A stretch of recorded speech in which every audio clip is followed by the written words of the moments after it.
him. Chapter 7. Finally the day came when the Lord said to Noah, "Go into the boat with all your family, for among all the people of the earth I consider you alone to be righteous. Take along 7 pairs of each animal that I have approved for eating and for sacrifice, and take 1 pair of each of the others. Then select 7 pairs of every kind of bird.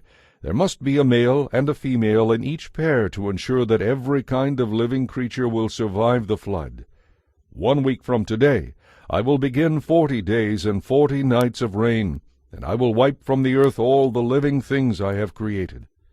So Noah did exactly as the Lord had commanded him. He was 600 years old when the flood came, and he went aboard the boat to escape, he and his wife and his sons and their wives.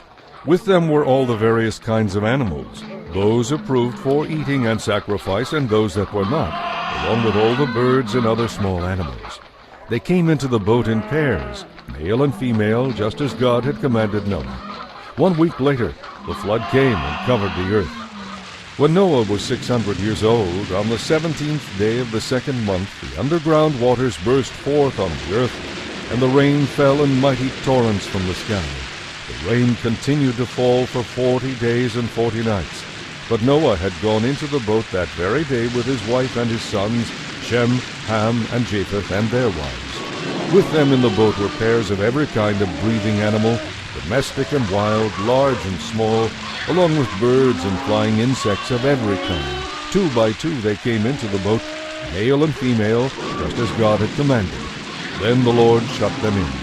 For 40 days the floods prevailed, covering the ground and lifting the boat high above the earth. As the waters rose higher and higher above the ground, the boat floated safely on the surface. Finally, the water covered even the highest mountains on the earth, standing more than 22 feet above the highest peaks. All the living things on earth died, birds, domestic animals, wild animals, all kinds of small animals, and all the people. Everything died that breathed and lived on dry land. Every living thing on the earth was wiped out, people, animals, both large and small, and birds. They were all destroyed, and only Noah was left alive, along with those who were with him in the boat. And the water covered the earth for 150 days. Chapter 8. But God remembered Noah and all the animals in the boat. He sent a wind to blow across the waters, and the floods began to disappear. The underground water sources ceased their gushing, and the torrential rain stopped. So the flood gradually began to recede. After 150 days, exactly 5 months from the time the flood began, the boat came to rest on the mountains of Ararat. 2.5 months later, as the waters continued to go down, other mountain peaks began to appear. After another 40 days, Noah opened the window he had made in the boat and released a raven that flew back and forth until the earth was dry. Then he sent out a dove to see if it could find dry ground. But the dove found no place to land because the water was still too high. So it returned to the boat, and Noah held out his hand and drew the dove back inside. 7 days later, Noah released the dove again. This time, toward evening, the bird returned to him with a fresh olive leaf in its beak. Noah now knew that the water was almost gone. A week later, he released the dove again, and this time it did not come back.